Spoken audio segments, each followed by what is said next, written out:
உயர்ந்திருக்கிறது. கர்த்தரின் வலதுகரம் என் வீட்டு மேல கர்த்தருடைய கை உயர்ந்து இருக்கணும். அப்படி உயர்ந்திருந்தா இந்த எல்லைக்குள்ள சத்துரு வர பயப்படுவார். அப்படி வந்தாலும் வெள்ளம் போல சத்துரு வரும்போது ஆவியானவர் கொடியேற்றுவார். தண்ணீர்கள் உடைந்து ஓடுவது போல சத்துருவை ஆண்டவர் உடைஞ்சு, தண்ணீர் உடைஞ்சிட்டுனா, டேம் எல்லாம் உடைஞ்சிட்டுனா எங்க போகுதுன்னே தெரியாது. தூங்கிட்டு இருப்பாங்க, பெட்டு கீழே தண்ணியா இருக்கும்.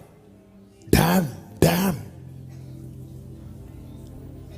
சத்துரு அப்படிதான், எங்க ஓடுறானே தெரியாது.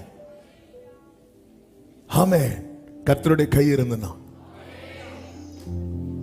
கர்த்தருடைய கை இருக்கணும்னா கர்த்தருடைய கை இருக்கிற மாதிரி இருக்கணும்.